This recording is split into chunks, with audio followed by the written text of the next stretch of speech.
ওকে। তো পরম করুণাময় মহান সৃষ্টিকর্তা কৃপায় আমরা আমাদের এই সেশনের ম্যানেজমেন্ট ইনফরমেশন ক্লাসটা শুরু করতে যাচ্ছি। তো সকলকে অনুরোধ জানাচ্ছি সবাই যার যার ম্যানুয়ালটা নিবেন, সেই সাথে হাইলাইটারটা নিয়ে নিয়ে বসবেন, যাতে করে আমি যে জিনিসটা বোঝাবো সেটা বুঝতে পারেন এবং সাথে সাথে ওইটাকে হাইলাইট করে রাখতে পারেন। পরীক্ষার আগের দিন পাশের জন্য জাস্ট ওই জিনিসটাকেই পড়বেন, আর কিচ্ছু পড়ার দরকার নাই। অর্থাৎ যেখানে আমি যা বলবো সেটাই পড়বেন। আর এখানে পাশ করার জন্য আমরা প্রথমে বলেছিলাম, প্রত্যেকটা জায়গাতেই বলছি, যে আমাদের যে ম্যানুয়াল গুলো আছে, আমাদের যে পড়ালেখাগুলো আছে, আমাদের এগুলা দুইটা কাজের জন্য দেওয়া হয়েছে। একটা হচ্ছে জানার জন্য, একটা হচ্ছে পাশের জন্য। তো জানার জন্য শুধু ম্যানুয়াল ইগনোর সাফিসিয়েন্ট, লাইফে আরো অনেক কিছু জানতে হবে, অনেক কিছু জানবো দোলনা থেকে কবর পর্যন্ত। বাট পড়া বা পাশের জন্য আমাদেরকে আগে জানতে হবে যে কোন কোন জায়গাগুলোতে ফোকাস করতে হবে আমাকে পাশের জন্য। কারণ পাশ করার জন্য সব জায়গা থেকে প্রশ্ন আসে না, বাট কিছু কিছু জায়গা আছে ওই জায়গা থেকে প্রতিবার প্রশ্ন আসবে, সব সময় প্রশ্ন আসবে। তো ওই জায়গাটাতে আমাকে প্রায়োরিটি সেট করে ওই জায়গাকে বেশি ফোকাস দিতে হবে।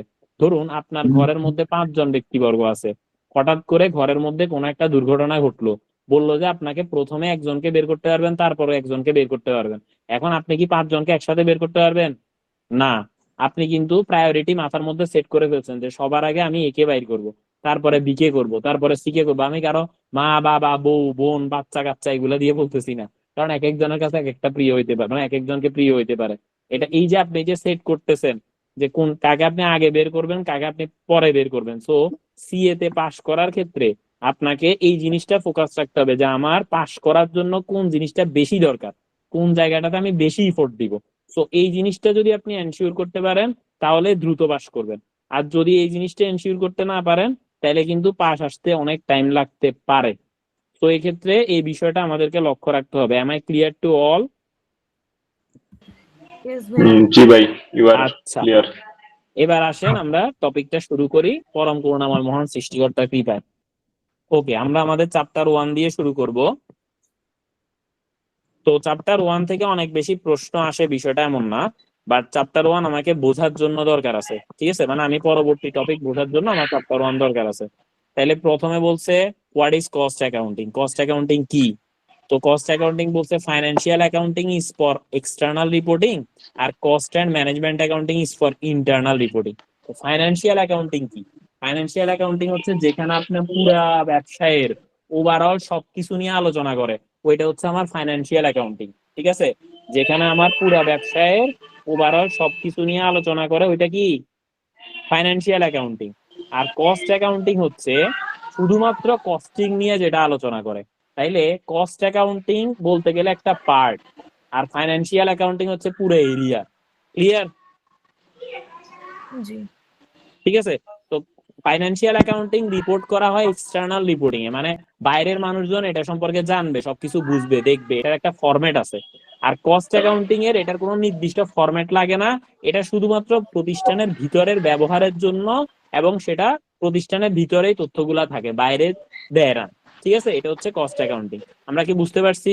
আর এছাড়াও এই ডিটেলস গুলো আমরা এই বক্সে পড়বো, কেমন? এখানে জাস্ট একটু সামারি আলোচনা করলাম। এবার দেখেন, the financial accounting and cost accounting both record the same basic data. কেন? কারণ ফাইন্যান্সিয়াল অ্যাকাউন্টিং আপনি যদি বলেন যে আপনার পণ্যের খরচ বা কেনার খরচ, কস্ট অফ গুডস সোল্ড 10,000 টাকা হইছে, তাহলে কস্ট অ্যাকাউন্টিং এ কি সেটা 30,000 টাকা হইব? না, একই তথ্যই তো থাকবো, তাই না? তো এখানে কথাই বলছে যে এখানে যে দুই জায়গায় তথ্য যে দুইটা আছে এগুলো একই তথ্য, but each set of records may analyse the data in a different way.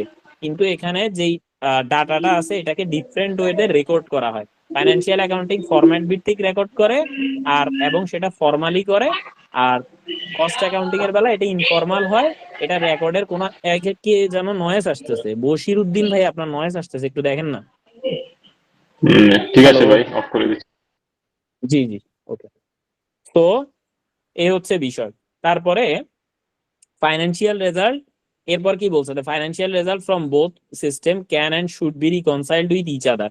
এখন যদি কোনো কারণে দুইটার মধ্যে ফাইন্যান্সিয়াল রেজাল্টের পার্থক্য হয়, তাহলে সেটা দেখতে হবে যে কোথাও ভুল হয়েছে কিনা। কারণ রেজাল্ট তো দুই জায়গা থেকে সেমই বের হওয়ার কথা, তাই না? একটা ফরম্যাট আছে, একটা ফরম্যাট নাই, বিষয়টা জাস্ট এটাই। ঠিক আছে? আর একটা কোনো একটা নির্দিষ্ট এরিয়া নিয়ে কাজ করে, আর একটা পুরো সব এরিয়া নিয়ে কাজ করে, এটা হচ্ছে বিষয়। কিন্তু কস্ট অ্যাকাউন্টিং এর যে রেজাল্টটা বের হবে, ফাইন্যান্সিয়াল অ্যাকাউন্টিং এর ক্ষেত্রে রেজাল্টটা সেমই বের হবে। ঠিক আছে? তো এখন যদি কোনো কারণে পার্থক্য থাকে তাহলে সেটাকে রিকনসাইল করতে হবে। ফাইন। এবার হচ্ছে কি নোয়িং অ্যাবাউট কস্ট ইনকার, এখন পর্যন্ত সবাই সবকিছু বুঝতে পারছেন? ভাইয়া কস্ট ম্যানেজমেন্ট তো আগে হওয়ার কথা না? আমি এখানে আগে পরে বলি নাই তো, আমি কি বলছি ফাইন্যান্সিয়াল অ্যাকাউন্টিং আগে কস্ট অ্যাকাউন্টিং পরে? আমি বলছি না একটার না এরিয়া বড় আর একটার এরিয়া ছোট, একটা একটা খন্ড অংশ নিয়ে কাজ করে, একটা পুরা সবকিছু নিয়ে কাজ করে। কেমন? এখন ফাইন্যান্সিয়াল অ্যাকাউন্টিং তো পরেই আসবে, কারণ ফাইন্যান্সিয়াল অ্যাকাউন্টিং তো জনগণের উদ্দেশ্যে শো করা হবে, হবে না? জি আগে তো আমার ভিতরেরটা রেডি করেই তো আমি বাইরে যাব, তাই না? জি তাই তো। তো তার মানে অফকোর্স কস্ট অ্যাকাউন্টিং এ আগে আসবে, তারপর ফাইন্যান্সিয়াল অ্যাকাউন্টিং আসবে। ঠিক আছে? মানে জি আমার কস্ট অ্যাকাউন্টিং এর ধরেন যে জিনিসটা বের হয়ে আসবে সেটা আসবে আগে, আর ওইখান থেকে বের হয়ে তারপর আমি ফাইন্যান্সিয়াল অ্যাকাউন্টিং এর সবকিছু দেখাইয়া তারপর ফাইন্যান্সিয়াল অ্যাকাউন্টিং এর মেইন জিনিস বা ফাইন্যান্সিয়াল স্টেটমেন্ট বের হবে, তাই না? সো তার মানে জি কস্ট অ্যাকাউন্টিং এরটাই আগে হবে, ট্রু। ঠিক আছে? জি ভাইয়া বুঝতে পারছি। এখন আপনি চাইলে বাট ওইটার যে মানে যে রেজাল্ট আসবে সেটা বলতেছি, বাট এমনি তো দোনোটা পাশাপাশি রেকর্ড করবেন। আপনি ধরেন কোথাও পারচেস করছেন, তো এটা ফাইন্যান্সিয়াল অ্যাকাউন্টিং এও রেকর্ড করবেন, কস্ট অ্যাকাউন্টিং এও রেকর্ড করবেন, দোনোটার সাথে সাথেই তো করবেন, তাই না? হুম। তাই না? বিষয়টা জি আমাদের, আপনি যদি ধরেন একটা কথার কথা, আমাদের ফাইন্যান্সিয়াল অ্যাকাউন্টিং হচ্ছে ট্রানজাকশন যখন হবে তখনই তো লিপিবদ্ধ করতে হবে নাকি? এটা কোন বেসিস বলে এটারে? Accrual actual basis, basis. তাই না? যে আমার কোনো জি একটা কিছু ট্রানজেকশন হওয়ার সাথে সাথে রেকর্ড করতে হবে, সেটা ক্যাশে হোক বা না হোক, এটাই হচ্ছে অ্যাক্রুয়াল বেসিস।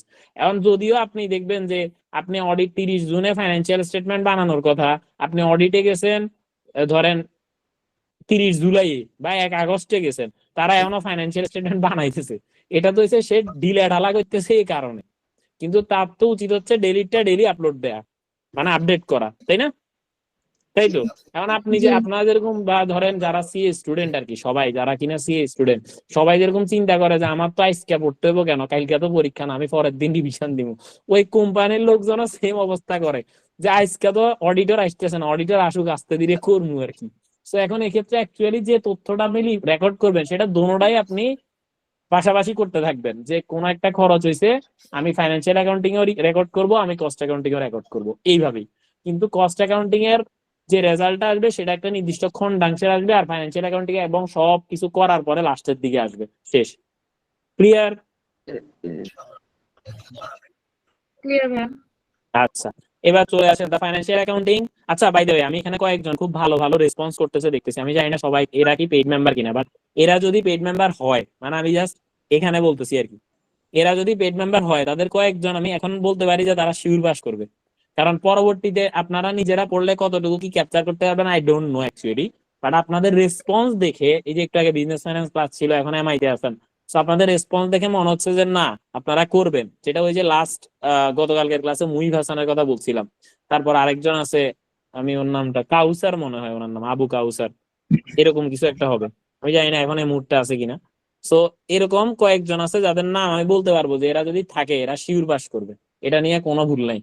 আর যারা রেসপন্সিভ থাকবে তাদের একটা বিষয় থাকবে যে নোবেল ভাই তো ক্লাসে ঢুকলে আমার কথা জিজ্ঞেস করবে, তো তার মানে সে কখনো ফাঁকিবাজি করে ক্লাসে ঢুকবে না, সে পড়েই ক্লাসে ঢুকবে। কারণ আমি যখন তার নাম নিয়ে তাকে জিজ্ঞেস করব, সে যখন উত্তর দিতে পারবে না তার নিজের কাছে খারাপ লাগবে, সে পরের দিন এটা চিন্তা করবে যে নোবেল ভাই তো আমার উপর একটা এক্সপেকটেশন রাখে, তো আমাকে পড়েই তার মানে ওইখানে ঢুকতে হবে, জয়েন করতে হবে। তো এটা অনেক বেশি কার্যকরী। ঠিক আছে? তাই আপনি শারমিন আক্তার আপু যিনি আছেন, আপনি কি এনরোল্ড? আমার মনে নাই, যদিও হয়তো বা এনরোল্ড হইতেও পারে, আমি জানি না। ভাইয়া আমি অ্যাকাউন্টিং এর জন্য আছি। আচ্ছা আচ্ছা, ঠিক আছে। তবে আমি আপনাকে বলবো এই কয়দিন যত ক্লাস হয় সবগুলা দেখিয়েন, ঠিক আছে? মানে 31 তারিখ পর্যন্ত আর কি।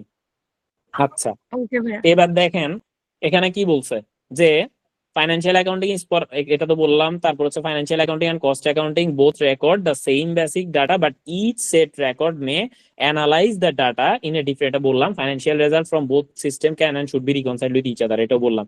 এবার আসেন নোয়িং দ্য, এগুলাতে আর কোনো প্রশ্ন আছে? না ভাইয়া। আচ্ছা, knowing about cost incurred or revenue earned, enables management to do the following. আপনি যখন জানতে পারবেন বা ম্যানেজমেন্ট যখন জানতে পারে যে কিভাবে করে খরচ হচ্ছে বা খরচ কোন কোন জায়গায় হচ্ছে এবং রেভিনিউ কিভাবে আসতেছে, এটার মাধ্যমে ম্যানেজমেন্ট কি করতে পারবে, ম্যানেজমেন্ট পারবে হচ্ছে প্রফিটেবিলিটি অ্যাসেস করতে পারবে যে প্রতিষ্ঠানটা কি প্রফিটেবল হবে নাকি লসে যাবে। কারণ কি আপনি যখন দেখতেছেন রেভিনিউ আসতেছে কম, খরচ হইতেছে বেশি, তাহলে এটা কি লস হবে না প্রফিট হবে?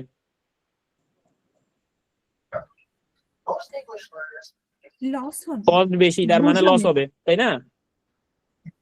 কস্ট যদি বেশি হয় তাহলে তো লসই হবে নাকি? রেভিনিউ আসতেছে কম, কস্ট হচ্ছে বেশি, তার মানে লস না? হ্যাঁ, সো কোথায় loss। লস হবে কোথায় প্রফিট হবে এটা বুঝতে পারতেছি। তো মানে ম্যানেজমেন্ট বুঝতে পারতেছে। এরপরে ডিটারমাইন অ্যাপ্রোপ্রিয়েট সেলিং প্রাইস। এখন কস্টের উপর ভিত্তি করেই তো আপনি সেলিং প্রাইস ধরবেন, তাই না? তাই তো? যদি কস্ট আপনার বেশি হয় তাহলে সেলিং প্রাইস বেশি হবে না? জি। হ্যাঁ। এরপর হচ্ছে কি put a value on inventory. এবার আমি আমি আমার যে ইনভেন্টরিটা রয়ে গেছে সেটা এবার র ম্যাটেরিয়াল হোক, সেটা এবার ওয়ার্ক ইন প্রোগ্রেস হোক অথবা ফিনিশ গুড হোক, যাই হোক না কেন, যে ইনভেন্টরিটা রয়ে গেছে ওই ইনভেন্টরির ভ্যালু ডিটারমাইন করতে পারবো না? পারবো। ঠিক আছে, তাহলে আমার যে রেভিনিউ এবং কস্ট সম্পর্কে জানতে পারলে আমি বুঝতে পারবো যে এটা কি প্রফিটেবল, এটা সেলিং প্রাইস কত হইতে পারে, এবং আমার যে ইনভেন্টরিটা রয়ে গেছে যেটাকে ক্লোজিং ইনভেন্টরি বলি সেটার প্রাইস কত টাকা। এবার the cost accountant also need to provide information to help provide forecast or estimate for the future. এবার কস্ট অ্যাকাউন্টিং এর আরো ইনফরমেশন দরকার, কেন? যাতে করে তারা ফরকাস্ট অথবা এস্টিমেট ফিউচারের জন্য করতে পারে। তো এখন আমার কাছে যখন এখন খরচ সম্পর্কে আমার ধারণা থাকে বা তথ্য আছে, তাহলে আমি বুঝতে পারতেছি যে আগামীতে আমার খরচ কেমন হতে পারে, তাই না? জি। জি। আচ্ছা, এবার হচ্ছে cost accounting deals with ways of accumulating historical cost. এবার কস্ট অ্যাকাউন্টিং হিস্ট্রিক্যাল কস্টকে অ্যাকুমুলেট করে। এবার আসেন, অ্যাকুমুলেট কি মনে আছে? বিজনেস ফাইন্যান্স ক্লাসে বুঝাইছিলাম। আমার ধরেন কোথাও খরচ হইছে, হ্যাঁ, ওই খরচের সাথে আবার কোথাও যদি রেভিনিউ চলে আসে তাহলে সেটা কি হয়ে যাবে? সেটা তো আর নাই। আমার যদি খরচের ক্যালকুলেশন করতে যাই, এখন ওই খরচের সাথে থেকে এখানে খরচের বেলা অ্যাকচুয়ালি রেভিনিউ আসে না, খরচের বেলায় খরচই। তো এখন অ্যাকুমুলেটিং হিস্ট্রিক্যাল কস্ট মানে এখানে খরচের বেলায় কস্ট হচ্ছে যে ধরেন আপনি কোনো একটা গাড়ি কিনছেন, ওই গাড়ির এরপরে রং করাইছেন, তো এটাকে আবার রঙের দামের সাথে গাড়ির দামের সাথে ঢুকাইলেন, এরপরে ওই গাড়ি আরো বিভিন্ন এনহ্যান্সমেন্ট এক্সপেন্ডিচার করেছেন, এগুলো গাড়ির প্রথমেই মানে ওই গাড়িটাকে কিনার পর থেকে ব্যবহার উপযোগী করার পর্যন্ত এবং গাড়ির আয়ুষ্কাল বৃদ্ধির জন্য আপনি যত খরচ করছেন সবগুলা গাড়ির দামের সাথে যোগ করতে থাকবেন না? জি। এটাই হচ্ছে হিস্ট্রিক্যাল কস্ট অ্যাকুমুলেট করা। ক্লিয়ার? আর যখন নলেজের অ্যাকুমুলেশন বলে তখন আমি কি বলছি যে আপনি যেগুলা ভালো নলেজ আপনার মাথায় ঢুকাইছেন খারাপ নলেজ বাইর করে দিয়েছেন। কারণ খারাপ যদি আপনারা বলে দেয় যে এটা খারাপ, এটা তো মাথায় রাখা ঠিক হবে না, তাই না? জি। বা আপনার কোন একটা নলেজ যেটা সঠিক আর ভুল সব নলেজ আপনি মাথার মধ্যে ঢুকানো আছে, এখন আপনি আপনাকে আইডেন্টিফাই করেছি যে এই নলেজটা হচ্ছে ভুল, তো আপনি এটা ভুল জানেন, তাহলে আপনি কি এটা মাথায় রাখবেন? না, বের করে দিবেন। তাইলে ওই জায়গায় হচ্ছে যে যেটা আমার সঠিক সেগুলাকে আমি রাখবো, ভুলগুলাকে বের করে দিব, সেটা হচ্ছে নলেজের অ্যাকুমুলেশন। আর কস্টের অ্যাকুমুলেশন হচ্ছে আমার তো এখানে ইনকাম আসতেছে না, সো এখানে যে যন্ত্রপাতি বা যে সম্পত্তিটা আমি কিনার পর থেকে ব্যবহার উপযোগী করা এবং সম্পত্তির আয়ুষ্কাল বৃদ্ধির জন্য যদি আমি কোনো খরচ করে থাকি তাহলে সবকিছু এটার দামের সাথে যুক্ত হইতে থাকবে। সো এটাই হচ্ছে আবার অ্যাকুমুলেশন অফ হিস্ট্রিক্যাল কস্ট। ঠিক আছে? এবং of charging this cost to unit of output অথবা টু ডিপার্টমেন্ট। তার মানে কি আমার যে অ্যাকুমুলেটিং কস্ট হয় বা ধরেন একটা গাড়ি, এটা কি চার্জ হয় না? কোথায় চার্জ হয়? প্রতি বছর কোথায় চার্জ হয়? ইনকাম স্টেটমেন্টে চার্জ হয় না? কি নামে চার্জ হয়? ধরেন একটা গাড়ি কিনছেন, সেটা ইনকাম স্টেটমেন্টে কি নামে চার্জ হয়? ডেপ্রিসিয়েশন নামে চার্জ হয়। গুড। সো তার মানে এই যে ডেপ্রিসিয়েশন নামে চার্জ হচ্ছে এই জিনিসটা, এটা কিসের উপর চার্জ হচ্ছে? রেভিনিউর এগেইনস্টে চার্জ হচ্ছে না? জি, রেভিনিউর এগেইনস্টে। এক্স্যাক্টলি। সো রেভিনিউর এগেইনস্টে চার্জ হচ্ছে। সো এখানে এরকম ধরেন যখন আমরা কস্টিং করি, সো ধরেন কোন একটা প্রোডাকশন আপনি করতেছেন, অনেক কিছু প্রোডাক্ট হচ্ছে বানাচ্ছেন, তো টোটাল যে পরিমাণ প্রোডাক্ট আপনি বানাইছেন এবং বানাইতে গিয়ে যত টাকা খরচ হয়েছে এটা আপনি প্রোডাক্টের উপরে চার্জ করেন না? করেন। তো এখানে এই কথাই বলছে যে এই জিনিসগুলো চার্জ করা হয় হয়তোবা আউটপুটের ইউনিট অনুসারে অথবা ডিপার্টমেন্ট অনুসারে। যে ধরেন আপনি কোন একটা টি শার্ট বানানোর কোম্পানি, সো একটা হচ্ছে লাল T shirt, colour T shirt, দুইটা বানান, দুই রকমের বানান, তাহলে আপনি দুই রকমের টি শার্টের আন্ডারে খরচটাকে অ্যালোকেট করে দিলেন, সেটা হচ্ছে ডিপার্টমেন্ট ওয়াইজ করা। আর টি শার্টের সংখ্যার উপর ভিত্তি করে খরচ অ্যালোকেট করছেন, এটা হচ্ছে ইউনিট অফ আউটপুটের ভিত্তিতে করা, ঠিক আছে? এবার in order to establish inventory valuation, profit or losses and balance sheet items, it has since been extended into planning, control and decision making. এখন ধরেন আমার যে এই জিনিসগুলা করতেছি, এটা কেন, ভাইয়া রিপিট কেন করা যাবে? কোনটা রিপিট করব? ওই আউটপুট আর ডিপার্টমেন্টের ওই জিনিসটা আরেকবার একটু রিপিট আচ্ছা করা হ্যাঁ, যাবে? Sure sure sure. এটা মানে হচ্ছে আমার যে খরচটা হচ্ছে, ধরেন আমি একটা টি শার্ট বানানোর কোম্পানি, ঠিক আছে? তো আমার এখানে টি শার্ট বানাইতে গিয়া যে খরচটা হচ্ছে, যে একটা হচ্ছে লাল টি শার্ট বানাই, একটা হচ্ছে কালো টি শার্ট বানাই। সো আমি হইতে পারে যে total number of T shirt দিয়ে ওই খরচটাকে ভাগ করে টি শার্টের মধ্যে ভাগ করে দিব, এটা আমি করতে পারি। অথবা লাল টি শার্টের জন্য একটা ডিপার্টমেন্ট আছে, কালো টি শার্টের জন্য একটা ডিপার্টমেন্ট আছে, সো আমার এই জায়গায় যে খরচটা হচ্ছে সেটা আমি ডিপার্টমেন্ট ওয়াইজ ভাগ করে দিব। ধরেন কোন খরচটা, ধরেন ওই প্রতিষ্ঠানের ওই ধরেন আপনার ফ্যাক্টরি বিল্ডিং, ওই জায়গায় ভাড়া নেন, সো ওইগুলো তো খরচ, তাই না? জি ক্লিয়ার সবাই? জি ভাইয়া। আচ্ছা, এবার আসেন কি বলছে, যিনি প্রশ্ন করছে উনি ক্লিয়ার, যিনি জানতে চাইছিলেন? জি ভাইয়া ক্লিয়ার। আচ্ছা ওকে, যদি আরো কোনো কোয়েরিজ থাকে সাথে সাথে জিজ্ঞেস করবেন, থ্যাংক ইউ সাথে সাথে জিজ্ঞেস করার জন্য। আচ্ছা এবার আসেন কস্ট অ্যাকাউন্টিং সিস্টেম। আউটপুট আউটপুটটা হচ্ছে ওই যে নাম্বার অফ প্রোডাক্ট দিয়ে ভাগ, মানে নাম্বার অফ প্রোডাক্টের উপর ভাগ করে দিবেন। আর আরেকটা হচ্ছে লালটা কালারটা, দুইটা দুই ডিপার্টমেন্ট করে ভাগ করলেন। আউটপুট হচ্ছে ইউনিট দিয়ে ভাগ। ক্লিয়ার? ক্লিয়ার। আচ্ছা এবার আসেন, তারপর হচ্ছে যে কস্ট অ্যাকাউন্টিং সিস্টেম কি বলছে, the manager of a business have responsibility for planning, control and the resources used. তা আমাদের একটা রেসপন্সিবিলিটি আছে, they must provide with sufficiently accurate and detailed information.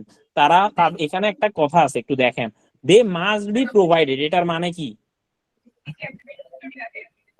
অবশ্যই দিতে হবে, প্রোভাইড করতে হবে আর কি। মানে এটা কে কারা প্রোভাইড করবো? ম্যানেজার প্রোভাইড করবো না ম্যানেজারকে প্রোভাইড করবো, কোনটা? ম্যানেজার প্রোভাইড করবে। বুঝি নাই কি,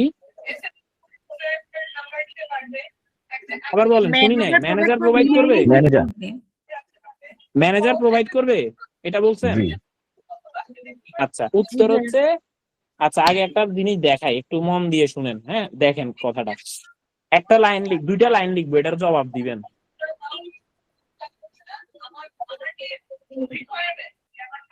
এই দুইটা লাইনের প্রথমটার অর্থ কি আর পরেরটার অর্থ কি? প্রথমটা লিখছি আই অ্যাম ইটেন, পরেরটা লিখছি আই ইট, কেমন? তাইলে প্রথমটার অর্থ কি আর পরেরটার অর্থ কি বলেন? কিছু হবে না, ভুল করলে বেশি মনে আমি হবে। খাই আর আমার দ্বারা খাওয়া হয়। প্রথমটার অর্থ কি আমার দ্বারা খাওয়া হয়, জি কেমন? জি জি আচ্ছা, আর পরেরটার অর্থ কি? আমি খাই। আমি খাই। আচ্ছা পরেরটার অর্থ আমরা সবাই পারি, এটা হলে কোনো ডাউট নেই। এখন প্রথমটার অর্থ বলছেন যে আমার দ্বারা খাওয়া হয়, কেমন? এটার ভাই পক্ষে আমাকে কারা খাওয়া কারা হয় আছে? সেটা হবে, আমি খেয়ে হ্যাঁ? ফেলেছি। আমি আমাকে খেয়ে খাওয়া ফেলেছি হয়, কে আই এম বলছে? ইটেন, এরকম কিছু একটা। আমি খেয়ে ফেলেছি। আমি খেয়ে ফেলেছি বলছে। আর কাজ ইমেল কি বলছে? কাজ ইমেল কিছু একটা বলছে না? ভাই প্রথমত প্রেসিভ করছেন আপনি, এটা হচ্ছে আমাকে খাওয়া হয় এরকম কিছু একটা হবে। এক্স্যাক্টলি, মানে আমার দ্বারা খাওয়া প্রথমটা হয় হচ্ছে এরকম কিছু। আমাকে খাওয়া হয়, প্রথমটা হচ্ছে কি আমার দ্বারা খাওয়া হয় না, আমারই খাই ফেলতেছে, আমারই খাই ফেলতেছে, বুঝছেন? ক্লিয়ার? প্রথমটার অর্থ হচ্ছে কি আমারে খাই ফেলতেছে, আর পরেরটার অর্থ হচ্ছে আমি খাই, মানে আমি আরেকজনরে খাই বা আমার খানা কোন একটা খাবার খাই কিছু একটা, ঠিক আছে? এখন এটা কেন লিখছি, এটা হচ্ছে প্রথমটা একটা প্যাসিভ ভয়েস ছিল, ঠিক আছে, আর নিচেরটা হচ্ছে অ্যাক্টিভ ভয়েস। তো এটা আমাদের যদি বুঝতে অসুবিধা হয় তাহলে কিন্তু আমরা এই মাত্র যে লাইনটা পড়ছি এটাও বুঝবো না। তো যে লাইনটা আমরা এখানে পড়ছি, এখানে ছিল যে they must be provided with sufficiently accurate and detail information, এটা হচ্ছে যে ম্যানেজারকে দেয়া হয় বা ম্যানেজারকে দিতে হবে sufficiently accurate and detail information, ম্যানেজারকে দিতে বলা হয়েছে, ম্যানেজার দিবে না, ঠিক আছে? এখন ম্যানেজারকে কেন দিবে? এটা দিতে হবে যাতে করে the cost accounting system should provide this, না এখানে লেখা আছে যে মানে তারা যেন কি করতে পারে, for planning, control and decision planning making and করতে পারে কন্ট্রোলিং এর ঠিকঠাক জন্য। মতো, ঠিক আছে, মানে তারা যেন ঠিকঠাক মতো planning, control and decision making করতে পারে, এই কারণে তাদেরকে sufficiently accurate and detail information দেওয়া হয়, তারা দেয় না। বুঝছেন? ক্লিয়ার? জি ভাইয়া। হ্যাঁ, এবার আসেন। Indeed, a cost accounting system provides the foundation of organization internal financial information system for managers. তো তারা হচ্ছে মানে কস্ট অ্যাকাউন্টিং সিস্টেম প্রোভাইড করে foundation for the organisation internal financial system for ম্যানেজারদের জন্য কস্ট অ্যাকাউন্টিং এই ইনফরমেশন সিস্টেমটা provide করে। ঠিক আছে, মানে অর্থাৎ ম্যানেজারদের তথ্যের দরকার হইলে কস্ট অ্যাকাউন্টিং সিস্টেমের মাধ্যমে ম্যানেজাররা তথ্য পায়, সেই তথ্যকে কাজে লাগিয়ে তারা প্ল্যানিং, কন্ট্রোল এবং ডিসিশন মেকিং করে। তাই তাদেরকে সবসময় sufficient, accurate and detail information দিতে হবে, মানে তাদেরকে দেওয়া লাগবে, তারা দিবে না। বুঝছেন? হ্যালো, জি ভাইয়া। জি ভাই, ক্লিয়ার। এবার আসেন, the cost accounting system are not restricted two manufacturing operation. তাহলে ম্যানুফ্যাকচারিং অপারেশনের মধ্যে কস্ট অ্যাকাউন্টিং সিস্টেম রেস্ট্রিক্টেড না, মানে তারা ওই জায়গায়ও কস্ট অ্যাকাউন্টিং ব্যবহৃত হয়। তো cost accounting system is also used in service industries. এটা সার্ভিস ইন্ডাস্ট্রিতেও ইউজ হয়, গভর্নমেন্ট ডিপার্টমেন্টেও ইউজ হয়, নট ফর প্রফিটেও ইউজ হয়, ইনক্লুডিং চ্যারিটিতে হয়েছে। কারণ সব জায়গায় কস্ট হয়, যে জায়গায় কস্ট আছে ওই জায়গায় কস্ট অ্যাকাউন্টিং আছে। ক্লিয়ার? আচ্ছা, এবার আসেন financial accounting versus cost accounting, যেটা আমরা উপরে বলছিলাম যে পরে গিয়ে আমরা ডিটেলস পাবো। ঠিক আছে,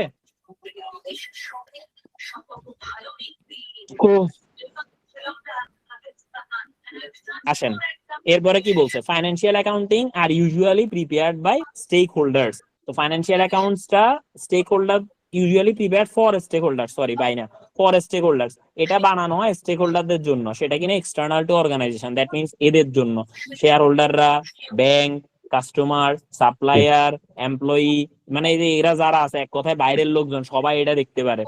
আর ম্যানেজমেন্ট কি বলে, ম্যানেজমেন্ট অ্যাকাউন্টিং হচ্ছে শুধুমাত্র ইন্টারনাল ম্যানেজারের জন্য, এটা কিন্তু বাইরে পাবলিশ করা হয় না। ঠিক আছে, ওকে। এবার আসেন ফাইন্যান্সিয়াল অ্যাকাউন্টিং, ম্যানেজমেন্ট অ্যাকাউন্টিং এর সব পড়ার দরকার নাই, যা আমি দাগাইছি ততটুকুই যথেষ্ট। Limited companies must by law prepare financial account. Limited কোম্পানিকে অবশ্যই ল অনুসারে ফাইন্যান্সিয়াল অ্যাকাউন্ট প্রিপেয়ার করতে হবে। আপনাদের এখানে কোম্পানি যে একটা কিছু লেখা আছে আর কি, এখানে হয়তো একটু 19-20 থাকতে পারে, যেহেতু এটা ICAW এর বই। তো there is no legal requirement to prepare management accounting. Management accounts prepare করার জন্য কোনো লিগাল রিকোয়ারমেন্ট নাই, বাট আপনারা কেন প্রিপেয়ার করব, কেন করব? ইন্টারনাল কন্ট্রোলের জন্য। এক্স্যাক্টলি, মানে যাতে করে so that we can manage our business properly, we can take the actual or proper decision বা regarding planning, control and decision making. হ্যাঁ, সো আমরা যেন এই জিনিসগুলো ঠিকঠাক মতো করতে পারি, এই কারণে আমরা ম্যানেজমেন্ট অ্যাকাউন্টিং সিস্টেমটাকে রাখবো। বাট আমাদের কোনো লিগ্যাল রিকোয়ারমেন্ট নাই যে এটাকে রাখতে হবে, এটা রাখবো আমি আমার সুবিধার্থে। এরপরে বলছে format of public financial accounting is determined by law, mainly the companies act. তাহলে এটার যে ফরম্যাটটা আছে এটা লতে দেওয়া আছে, লাইক আমাদের দেশে কোম্পানিজ অ্যাক্ট 1994 আছে, IAS, IFRS, এগুলাকে আমরা ধরে ফাইন্যান্সিয়াল স্টেটমেন্ট প্রিপেয়ার করি, তাই না? ঠিক। আচ্ছা, এরপরে কি হইলো,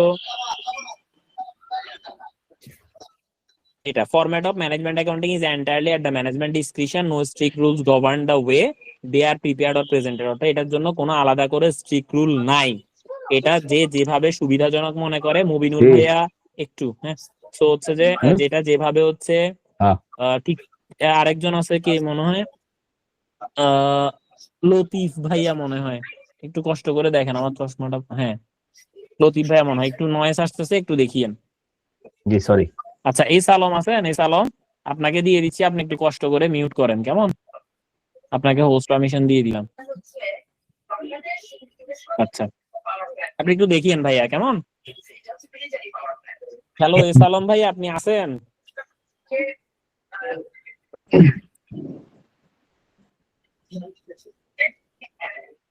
আচ্ছা, দেখেন আমি করে দিলাম। এরপর হচ্ছে যে the format of management accounts, এটা তো বললাম। এরপরে financial accounts often concentrate on the business as a whole. Financial statement পুরো বিজনেসের উপরে কনসেন্ট্রেট করে। আর management account can focus on specific areas of organisation activities. এটা হচ্ছে কিছু স্পেসিফিক এরিয়াসে ওই জায়গায় ফোকাস করে management accounts. Most financial accounting information is of a monetary nature. অর্থাৎ ফাইন্যান্সিয়াল অ্যাকাউন্টে আমার যে জিনিসগুলো আছে বেশিরভাগই আর্থিক অঙ্কের সীমা মানে অর্থ সংক্রান্ত, অর্থ রিলেটেড, ফাইন্যান্সিয়াল রিলেটেড হয়। আর অন দি আদার এন্ড নন ওই যে ম্যানেজমেন্ট অ্যাকাউন্টিং ইনকর্পোরেট নন মনিটারি মেজার্স, এখানে কিছু নন মনিটারি মেজার্সও থাকে। ফর এক্সাম্পল কি ধরেন টন অফ প্রোডাক্ট, এখানে কি টাকার কথা লেখা আছে? না, এখানে হচ্ছে যে কত পরিমাণ প্রোডাক্ট বানানো হয়, কত মেশিন আওয়ার কাজ করে, কত জন কাজ করে, এগুলা। তো এখন এই ক্ষেত্রে সাধারণত এটাকে কি পারফরমেন্স ইন্ডিকেটর বলে, মানে এটার মাধ্যমে পারফরমেন্স কিভাবে হচ্ছে বা না হচ্ছে এই জিনিসগুলা বোঝা যায়। ঠিক আছে, তো এটাকে কি পারফরমেন্স ইন্ডিকেটর বলে। আমার কথা যদি কেউ কোনো কিছু বুঝতে না পারেন আমাকে জিজ্ঞেস করবেন, কেমন? করবেন তো নাকি? জি। জি ভাই, অবশ্যই। হ্যাঁ, এরপরে আসেন, কারণ জিজ্ঞেস না করলে আপনারই লস, আমার কোনো লস নাই। এবার আসেন, financial accounts present an essentially historical picture of past operation. অর্থাৎ ফাইন্যান্সিয়াল অ্যাকাউন্টস এখানে যা থাকে এগুলা কি হিস্ট্রিক্যাল না? হিস্ট্রিক্যাল মানে কি পূর্বে ঘটিত ঘটনাগুলোই তো আপনি ফাইন্যান্সিয়াল স্টেটমেন্টে উঠাই দিয়েছেন নাকি, তাই তো? আর management accounts are both historical and a future planning tool. কেন? কারণ এখানে যেহেতু এটা আপনার ভিতরের জিনিসপত্র, আপনি এখানে এই কস্টিং এর উপর ভিত্তি করে এটার আপনি ফিউচারে কি করবেন না করবেন সেটা ডিসাইড করতেছে। সো এটা একটা ফিউচার প্ল্যানিং টুলও বটে। Linking to budget and forecast, যেটা কিনা বাজেট এবং ফরকাস্টের ক্ষেত্রে ইউজ হয়। ক্লিয়ার? জি ভাইয়া, হ্যালো, clear। আচ্ছা, জি ভাইয়া। কোনো কোশ্চেন থাকলে জিজ্ঞেস করবেন। এরপর হচ্ছে আহ কিছু বলবেন? আচ্ছা, এবার আসেন ম্যানেজমেন্ট অ্যাকাউন্টস। এখানে একটা কথা আছে, একটু মন দিয়ে শুনেন। এটা আমরা অ্যাকাউন্টিং ক্লাসে এখনো অত দূর অব্দি যাই নাই। এটা অ্যাকাউন্টিং এর ফার্স্ট চ্যাপ্টারে আছে, আবার এটা ম্যানেজমেন্ট ইনফরমেশন এর ফার্স্ট চ্যাপ্টারেই আছে। এখানে কি বলছে IS1 যেটা আছে, IS1 এর মধ্যে কি বলছে, IS1 এর পূর্ণরূপ কি? বা ইন্টারন্যাশনাল IS1 মূলত অ্যাকাউন্টিং কোনটা? স্ট্যান্ডার্ড। International Accounting Standard। আচ্ছা, এটা তো IS1 এর মধ্যে মানে টাইটেল কি, এটা টাইটেল কি, IS1 এর টাইটেল কি? Presentation of financial statement. Financial statement। Exactly, presentation of financial Presentation statement, of শুধু প্রেজেন্টেশন। এখানে কিন্তু প্রেজেন্টেশন এন্ড প্রিপারেশন না কিন্তু, ঠিক আছে? এটা খুবই ইম্পর্টেন্ট একটা প্রশ্ন accounting as well as MI এর জন্য। কেমন? কিছু জায়গা জি। আছে এটা অ্যাকাউন্টিং এমআই দোনোটার জন্য ফরজ। এর মধ্যে একটা হচ্ছে মার্কআপ মার্জিন ক্যালকুলেশন, ঠিক আছে? এটা অ্যাকাউন্টিং এবং এমআই দোনোটার জন্য ফরজ, as well as business finance and business technology and finance. ওই 3 সাবজেক্টের জন্য হচ্ছে আপনার ওই মার্জিন মার্কআপ এটার ক্যালকুলেশন জানা খুবই খুবই খুবই জরুরি। আচ্ছা, এখন এখানে কি বলছে দেখেন, এখানে বলছে IS1 changes the title of financial statement as they will be used in IFRS standard। অর্থাৎ এখন IS1 এর আগে লিখতো কি, ব্যালেন্স শিট লিখতো, এখন হচ্ছে কি লিখতে জি। বলছে, statement of statement of financial financial position লিখতে পজিশন। বলছে। ইনকাম স্টেটমেন্ট আগে লিখতো, এখন লিখতে বলছে statement of comprehensive income. Cash And flow profit। মানে এখানে অ্যাকচুয়ালি বিষয়টা পুরো রূপ হচ্ছে এটা যে statement of profit or loss and other comprehensive income, এটা আর কি। তারপর হচ্ছে যে পুরা রূপ হচ্ছে এটা। আর ক্যাশ ফ্লো স্টেটমেন্টের নাম দিছে স্টেটমেন্ট অফ ক্যাশ ফ্লো। তবে এখানে একটা কথা আছে, entities are not required to use the new title. এখানে বলছে যে এন্টিটি কে নিউ টাইটেল ইউজ করতে হবে, বিষয়টা এমন না, ঠিক আছে? কিন্তু যদি কেউ করে ফেলে তাহলে ব্যাকে যেতে পারবে না। অর্থাৎ ধরেন আপনি আগে ব্যালেন্স শিট লিখতেন, এখন কোন একজন চার্টার্ড অ্যাকাউন্টেন্ট আপনার এখানে অডিটে গেছে, সে বলছে এই তুমি ব্যালেন্স শিট লিখছো কেন, স্টেটমেন্ট অফ ফাইন্যান্সিয়াল পজিশন লিখতে হবে। হ্যাঁ, কিন্তু IS1 এটা এভাবে করে ম্যান্ডেটরি রিকোয়ারমেন্ট হিসেবে বলে নাই। তবে যদি তারা কেন আপনাকে এটা বলবে যে তুমি স্টেটমেন্ট অফ ফাইন্যান্সিয়াল পজিশন রাখো, কারণ হচ্ছে আমরা সবসময় আপডেট কে নিই না। ধরেন আপনি কেন iPhone 17 Pro Max ইউজ করতে চান, কেন iPhone 8 চালাইতে চান না কেন? আপডেট কারণ iPhone 17 Pro Max আপডেটেড, তাই না? সো জি। যারা প্রফেশনাল অ্যাকাউন্টেন্ট আছে তারা কি চাইবে, আপডেট চাবে। আপডেটেডটা চাইবে। এখন ধরেন তারা আপডেটেডটা চায়, তো তার মানে এটা কি, আপনাকে তাই মানে আপডেটেড যেন আপনি গ্রহণ করে নেন, তাই এটা আপনাকে বলা হয়েছে যে আপনি আপডেটেডটা গ্রহণ করেন। বাট কোনো কারণে যদি আপনি একবার গ্রহণ করে ফেলেন তাইলে পরে কিন্তু আর ব্যাকডেটেড হইতে পারবেন না, মানে পেছনে যেতে পারবেন না, আপনাকে আপডেটেডটাই গ্রহণ করতে হবে। কিন্তু আপনি যদি গ্রহণ না করে থাকেন তাহলে আগেরটা কন্টিনিউ করতে পারেন। ক্লিয়ার? মানে বিষয়টা হলো এমন যে আমি এখনো বিবাহ করি নাই, তাহলে আমি কি, ব্যাচেলার, অবিবাহিত। তাই না? অবিবাহিত বা ব্যাচেলার। এখন আমি যদি কোনো কারণে বিয়ে করে ফেলি, এখন আমি না মিস্টার এক্স যদি বিয়ে করে ফেলে তাইলে সে ম্যারিড। তার বউ যদি ভাইগা যায় তাইলে বা ধরেন বউ চলে গেছে বা ডিভোর্স হয়ে গেছে তাইলে সে কে বলবে ডিভোর্সড। কিন্তু তাকে কি ব্যাচেলর বলতে পারবে না। না। আবার তার বউ যদি কোনো কারণে মারা যায়, এক্স এর বউ, তাহলে সেক্ষেত্রে তাকে বলে দ্বিপত্নিক। হ্যাঁ, কিন্তু তাকে তো অবিবাহিত আর বলতে পারবে না, তাই না? না। সো এক্ষেত্রে বিষয়টা হচ্ছে এমন যে আপনি যদি আগের নামকরণ রেখে দেন তাইলে কোনো সমস্যা নাই, কিন্তু আপনি যদি নতুন নাম একবার গ্রহণ করে ফেলেন তাইলে আর পিছনে যেতে পারবেন না। ক্লিয়ার এবার? জি জি ভাই ভাই clear। এখন কথা হচ্ছে আপনি আমাকে জিজ্ঞেস করতে পারেন ভাই পরীক্ষার হলে কোনটা দিমু, পরীক্ষার হলে তো আপডেটেডটাই দিতে হইব, তাই না? জি জি বুঝছেন? অবশ্যই। এখন এটা জি, বলা জি। হয়েছে প্র্যাকটিক্যাল কেস, এবার যদি বলে প্র্যাকটিক্যাল কেসে কোনটা করবো, সেটা আপডেটেডটাই করতে হবে, কারণ সবাই আপডেটটা করতে বলা হচ্ছে। তাই এটা কেন? কারণ আমরা সবাই নতুনকে বরণ করতে চাই, তাই না? ক্লিয়ার তো? ক্লিয়ার। হ্যালো, জি ভাই ক্লিয়ার। আচ্ছা, গুড, ভেরি গুড। এবার আসেন বেসিক কস্ট অ্যাকাউন্টিং কনসেপ্ট। কি বলছে? Cost object is anything for which we are trying to ascertain the cost. তাইলে এখানে কি বলছে দেখেন, ধরেন আপনি কোন একটা মোবাইল প্রোডাকশন কোম্পানি, তাইলে এই জায়গায় কস্ট অবজেক্ট হচ্ছে মোবাইল। কস্ট অবজেক্ট কি? Mobile, mobile. যেটা আপনি বানান। তাহলে বলছে কস্ট অবজেক্ট এনিথিং, এনিথিং মানে যে কোনো কিছু, ফর হুইচ যেটার জন্য we are trying to ascertain the cost, যেটা আমরা কস্ট বের করতে চাচ্ছি। তো আমরা মোবাইল কোম্পানি যদি হই তাহলে আমরা সেক্ষেত্রে মোবাইলের কস্ট বের করতে চাচ্ছি, তাহলে কস্ট অবজেক্ট হবে মোবাইল।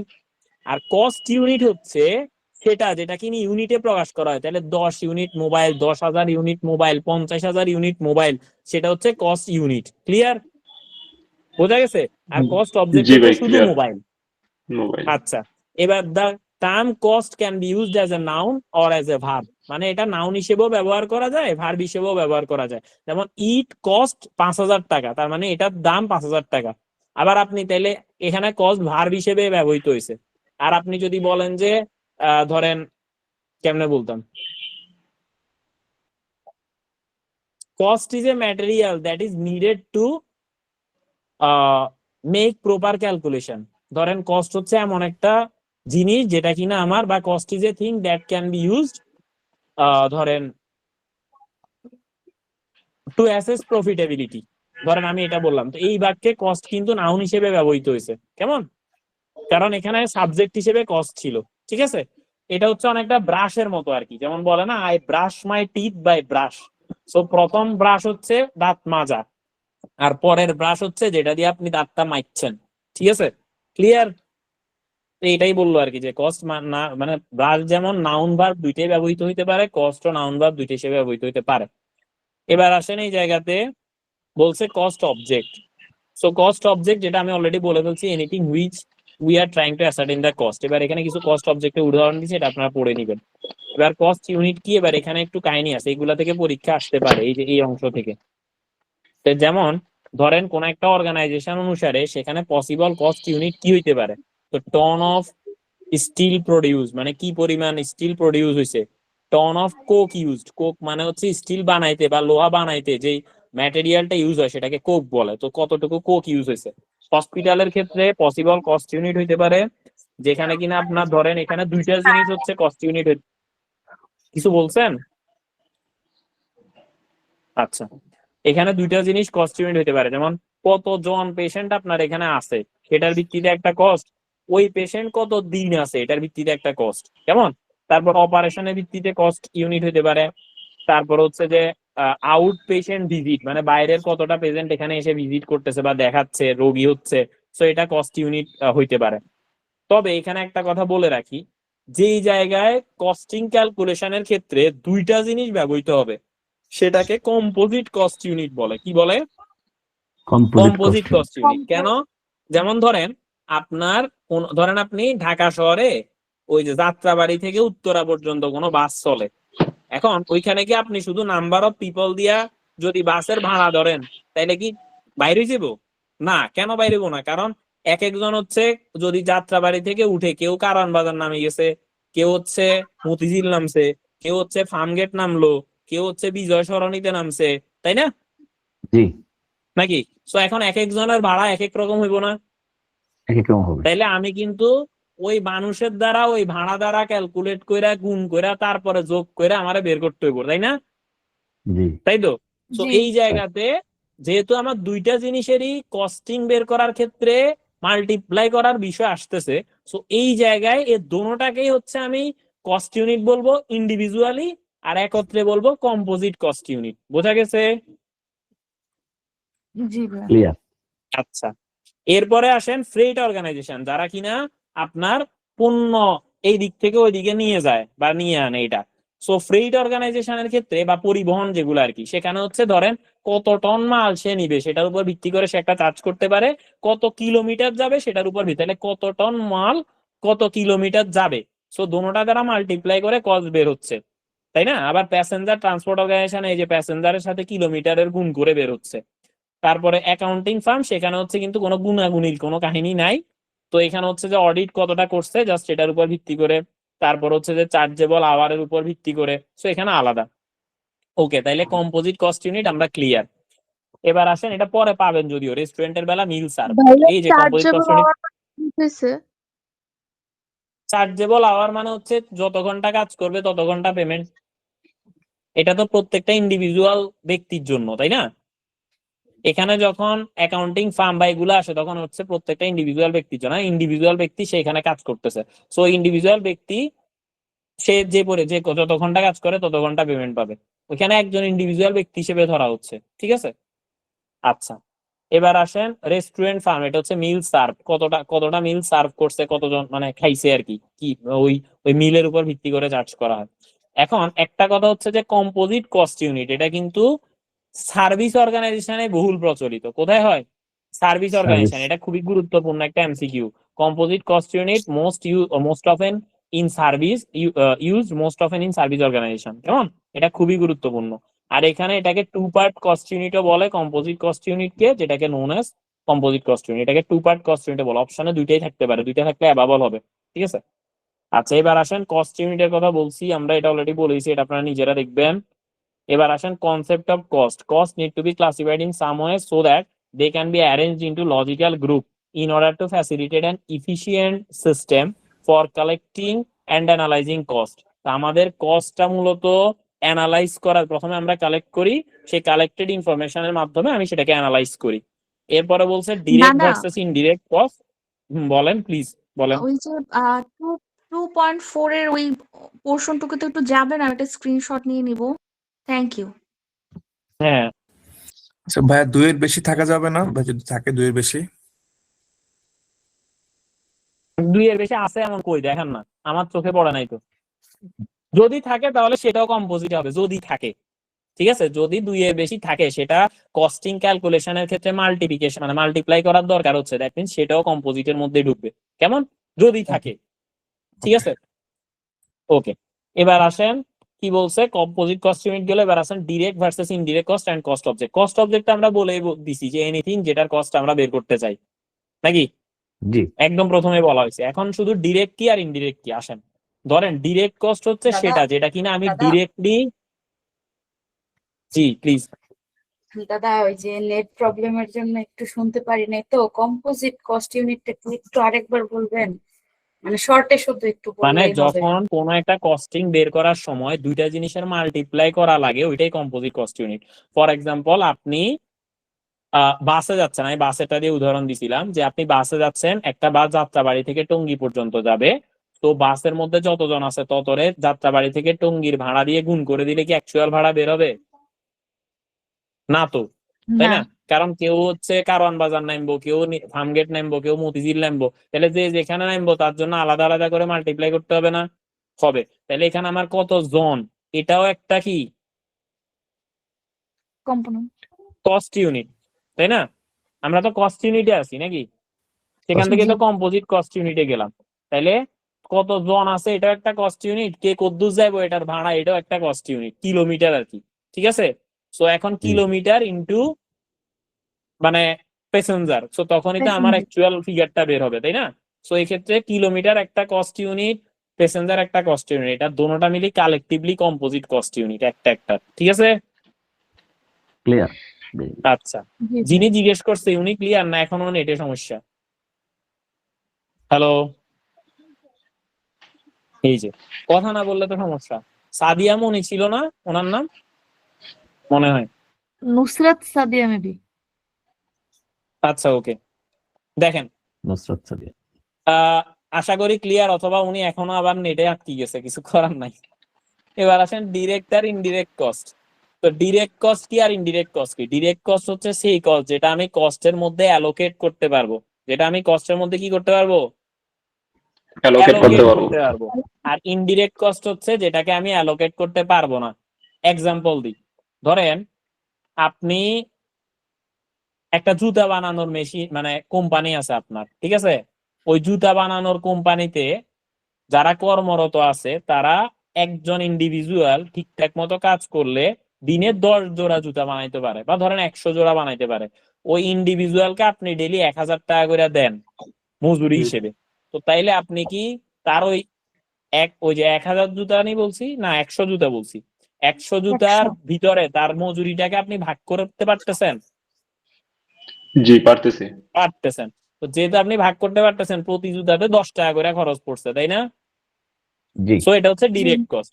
এবার আরেকজন ব্যক্তি আছে, সে হইলো কত জোড়া জুতা কোন জায়গায় রাখছে তার এত দেখার দরকার নাই। ধরেন কোনো একদিন এখানে কর্মরত ব্যক্তি আসছে 50, ধরেন 5 জন, তো 5 জনে 500 জুতা মানে ঠিক করলো আর এটা মেলি রাখছে। আরেকদিন আসলো 7 জন, তাহলে 700 জুতা হইলো। এখন জুতা যাই হোক না কেন, আরেকজন ব্যক্তি আছে সে শুধু একটা পাখা দিয়ে বাতাস করে। সে কি করে? বাতাস করে। বাতাস করে। এখন যে বাতাস করতেছে তারা আপনি 1000 করে দেন। এখন তার এই বাতাস করার জিনিসটারে কি আপনি জুতার মধ্যে ভাগ করতে পারবেন? না পারবেন না তো, কারণ এক এক দিন এক এক রকম, তাই না? জুতা বেশি জি কম এরকমই দিতেছে, তো এটা তো পারতেছেন না, তাই না? সো যে বাতাস করতেছে তার তার যে বেতনটা আছে মানে মজুরিটা আছে, সেটা আপনি ভাগ করতে পারতেছেন না জুতার মধ্যে। কিন্তু যে জুতা বানাইতেছে তার মজুরিটারে ভাগ করতে পারতেছেন। তাহলে এখানে যেটাকে আপনি জুতার মধ্যে ভাগ করে দিতে পারতেছেন সেটা হচ্ছে ডিরেক্ট কস্ট, আর যেটাকে পারতেছেন না সেটা হচ্ছে ইনডিরেক্ট কস্ট। ক্লিয়ার? জি ভাইয়া। আচ্ছা, এবার চলে আসেন direct cost are cost identified with a cost object. Indirect cost cannot be identified with a particular cost object, মানে এটা কস্ট অবজেক্টের মধ্যে সরাসরি আইডেন্টিফাই করা যায় না। এবার আসেন cost classification for inventory valuation, আচ্ছা এগুলো গেল। এবার আসেন direct cost can be traced in full to a cost unit that is being costed, অর্থাৎ ডিরেক্ট কস্টকে আমি কস্ট ইউনিটের ভিতরে ট্রেস করতে পারি।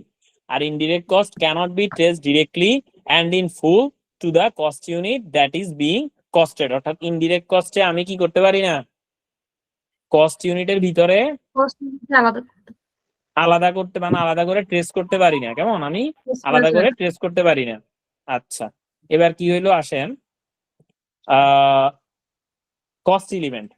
For the purpose of inventory valuation and product measurement, the cost of one unit must be determined 3 element of cost. তো তাইলে এখানে আমার একটা হচ্ছে ম্যাটেরিয়াল, একটা হচ্ছে লেবার, একটা হচ্ছে আদার এক্সপেন্স।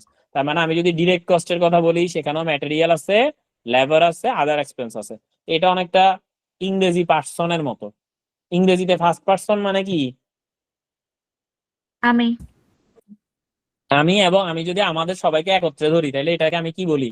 আমরা বলি, তাই না? আমরা তাহলে আমি আর হচ্ছে আমরা, এটা হচ্ছে কি ফার্স্ট পার্সন। first আর এবার person। ধরেন আমি যদি আপনাদেরকে আমার থেকে আলাদা ধরি তাহলে আমি কি বলবো? তোমরা, তোমরা তাই না? তাহলে এখানে আমি হইলাম আমি ফার্স্ট পার্সন, আমি যদি আপনাদেরকে আমার থেকে আলাদা ধরি তোমরা বলবো, তাহলে তোমরা বা তুমি এটা কি সেকেন্ড Second person. পার্সন, তাই না? second আর person। থার্ড পার্সন তাহলে কোনটা?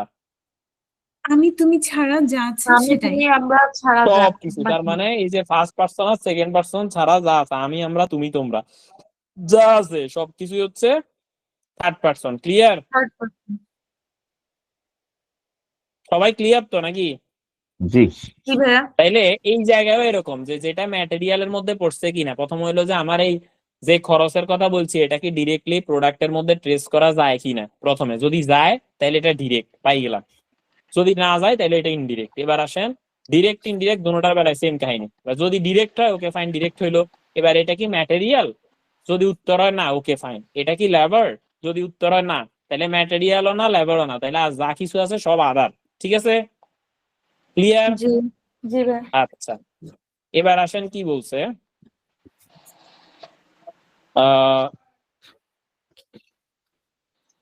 প্রথমে direct cost and prime cost. তো ডিরেক্ট কস্ট হচ্ছে a cost that can be traced in full to the cost unit. আর প্রাইম কস্ট হচ্ছে যতগুলা ডিরেক্ট কস্ট আছে সবগুলারে যোগ করে দিলে প্রাইম কস্ট। তাহলে এই যে ম্যাটেরিয়াল, লেবার, আদার এই তিনটা ডিরেক্টরে যোগ করে দিলে যেটা আসবে সেটা হচ্ছে প্রাইম কস্ট। এবার দেয়ার আর 3 টাইপ অফ ডিরেক্ট কস্ট, একটা হচ্ছে ম্যাটেরিয়াল, একটা হচ্ছে লেবার, আর একটা হচ্ছে আদার ডিরেক্ট এক্সপেন্স। ম্যাটেরিয়াল কোনটা, যেটা হচ্ছে are the cost of material that are known to have been used in making and selling A unit of product, যেটা আমার মানে একটা ইউনিট প্রোডাক্টের এটা বের করার মানে বানানোর জন্য যেটা ব্যবহৃত হচ্ছে সেটা হচ্ছে direct material. Are providing a service অথবা সার্ভিস প্রোভাইডের ক্ষেত্রেও লেবার কোনটা, যেটা কিনা ওইটা হচ্ছে ম্যাটেরিয়াল যতটুকু ব্যবহৃত হচ্ছে ওইটা হচ্ছে ওই ম্যাটেরিয়ালের ডিরেক্ট কস্ট, ঠিক আছে, একটা প্রতিটা ব্যবহারের জন্য। তারপরে দ্য লেবার কস্ট, এটা কি ডিরেক্ট লেবার কস্ট, এটা কি এটা আমি যখন টেস্ট করতে পারবো একটা জিনিসের পরিবর্তে তখন সেক্ষেত্রে এটা ডিরেক্ট লেবার হয়ে যাবে। সো যেমন the direct labour cost are establish by quantifying the cost of the time taken for a job, অর্থাৎ এটা হচ্ছে একটা এটার জন্য কতটুকু সময় যাচ্ছে এবং এটার জন্য কত টাকা লেবারকে দিতে হচ্ছে, কর্মীকে দিতে হচ্ছে। Or the time taken in direct production work, সেটাই হচ্ছে আমার ডিরেক্ট লেবার কস্ট। এবার এই দুইটার বাইরে আদার যা আছে সবকিছু হচ্ছে আদার ডিরেক্ট এক্সপেন্স। তাহলে those expenses that have been incurred in full as a direct consequences of making A unit of product or producing A providing a service or running A department. Example হিসেবে বলছে cost of hiring a special machine or job for a direct cost of that job. তার মানে ধরেন আপনার প্রতিষ্ঠানে আপনি liquid দুধ বিক্রি করেন, সো ওই জায়গায় আপনার কোনো দুধের প্যাকেট যে আটকাবেন এটার কোনো মেশিন নাই। তো এখন আপনি একজনের থেকে 50 প্যাকেট জমছে আজকে আপনার দুধ মানে গরুর দুধের দিছে, তো ওইগুলারে আপনি প্যাকেটিং করবেন। তো আপনি যে যার থেকে ওই মেশিনটা হায়ার করে আনছেন তারা যে টাকাটা দিবেন এটা কি ওই 50 প্যাকেট দিয়ে ভাগ করে দিবেন না? প্রতি প্যাকেট লাগানোর জন্য কত টাকা খরচ পড়ছে, তাই না? সো এইটা জি হচ্ছে এখানে ওই মেশিনটা যে আপনি আলাদা করে আনছেন হায়ার করছেন, সো এটা হচ্ছে আদার ডিরেক্ট এক্সপেন্সে যাবে। ক্লিয়ার? হ্যালো? জি জি ক্লিয়ার। জি আচ্ছা, ক্লিয়ার। এবার প্রাইম কস্টে তাইলে কি টোটাল প্রাইম কস্টেরই আরেক নাম হচ্ছে টোটাল ডিরেক্ট কস্ট, আর এটা মানে হচ্ছে total material direct material cost, direct labour cost, আর হচ্ছে আর বাকি যে ডিরেক্ট এক্সপেন্স গুলো আছে এগুলা পড়বে। এবার আসেন ইনডিরেক্ট কস্ট বা ওভারহেড। এখানে কি বলছে যে cost that is incurred which cannot be traced fully in full to the cost unit, যেটা কস্ট ইউনিটের মধ্যে ফুললি করা যাবে না, ট্রেস করা যাবে না, ঠিক আছে। এরপরে কি বললো প্রোডাকশন ওভারহেড। আসেন ওভারহেড যখন বলবে ভাইয়া, এটা একটা কথা বল। বলেন, কিছু বলবেন? জি ভাইয়া, ইলেকট্রিসিটি কি ইনডিরেক্ট কস্ট হবে নাকি ডিরেক্ট কস্ট?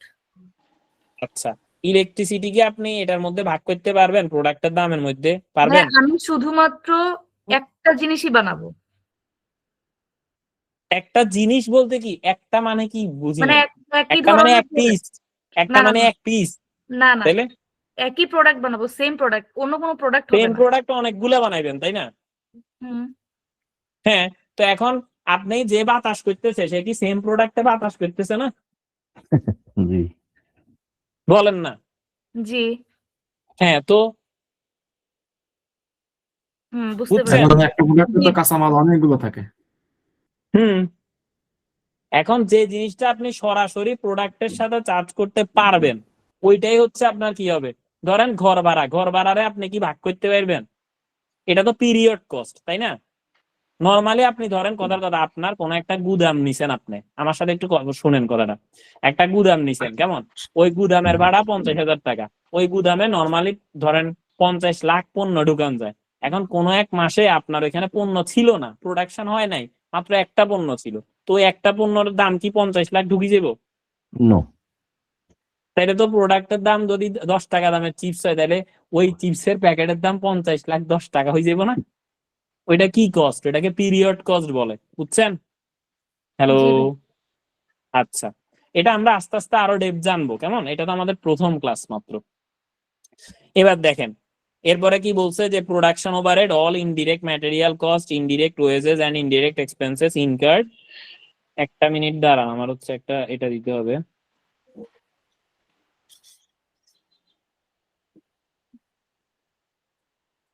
একটু মেসেজ দিতে হবে, দাঁড়ান, আমার পিএল এর একটা ক্লাস ছিল।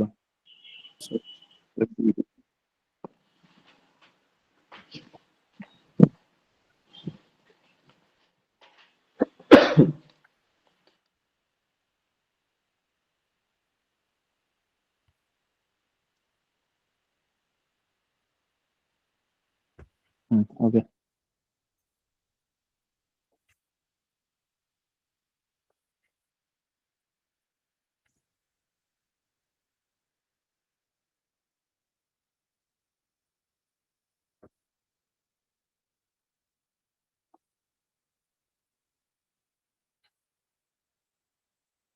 কোথায় যেন ছিলাম আমি? হ্যাঁ, ইনডিরেক্ট। তাহলে এবার আসেন, এখানে কি বলছে যে indirect wages and indirect expenses incurred in the factory from receipt of the order until its completion. তো এর মধ্যে কি আছে? ইনডিরেক্ট ম্যাটেরিয়াল আছে, এরপরে ইনডিরেক্ট ওয়েজেস আছে, ইনডিরেক্ট এক্সপেন্সেস আছে। কেমন? যেমন এই যে এখানে রেট, রেন্টস, ইন্স্যুরেন্স, এরপরে ফুয়েল, পাওয়ার, এই যে আপনি যেগুলো বলতেছেন, তো ধরেন ফুয়েল, পাওয়ার, এগুলো এটার মধ্যে পড়ছে না? ফুয়েল জি। মানে কি? জ্বালানি। তারপর পাওয়ার মানে কি? ধরেন আপনার ইলেকট্রিসিটি। এগুলা ইনডিরেক্ট এক্সপেন্সে পড়ছে। কেমন? এবার আসেন জি, এই যে রেন্টের সাথে রেটস তো আছে, এটা দিয়ে কি বোঝানো হয়েছে? এটা হচ্ছে ধরেন কিছু জিনিসপত্র আলাদা খরচাপাতি হয়, যেমন কেমনে বুঝাইতাম,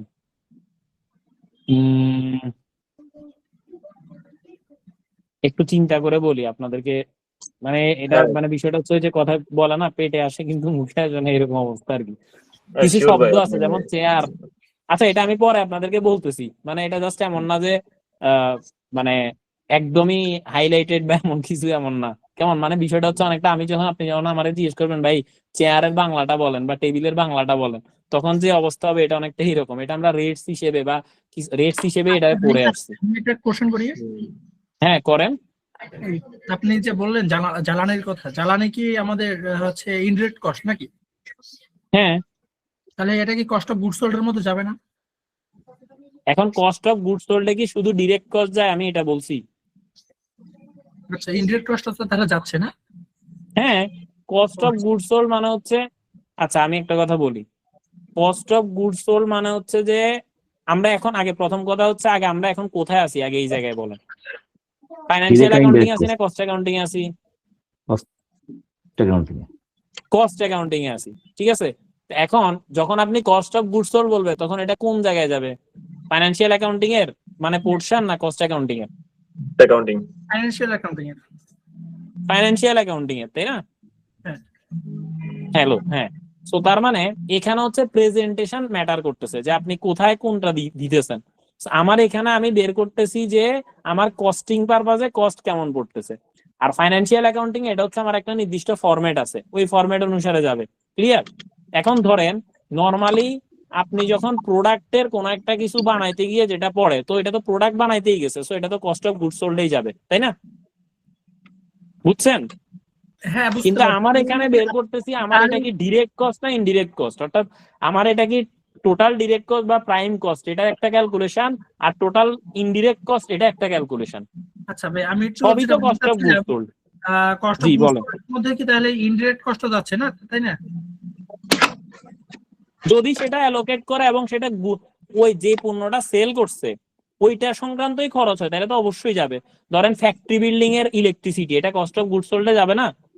যাবে তো। হ্যাঁ, তো এখন আমি যদি বলি এটা কি ডিরেক্টে যাবে, তখন এটার উত্তর কি হবে? না, ইনডিরেক্টে যাবে, তাই না? হ্যাঁ, বুঝতে বুঝছেন পারছি। এবার? হ্যাঁ, বুঝতে তো পারছি। এখানে কিন্তু দুইটা নিয়ে কনফিউজড হওয়া যাবে না, ঠিক আছে? আচ্ছা, দুইটা দুই জিনিস, দুইটা প্রেজেন্টেশন দুই রকম। ঠিক আচ্ছা, আছে ভাইয়া। এবার হচ্ছে কি, কোথায় ছিলাম আমি? ভাইয়া এখানে রেটস দিয়ে কি আমরা হচ্ছে সিকিউরিটি গার্ড, তারপরে সিটি কর্পোরেশন এই বিলগুলোকে ধরতে পারি? হ্যাঁ, পারেন। ওকে, ঠিক আছে।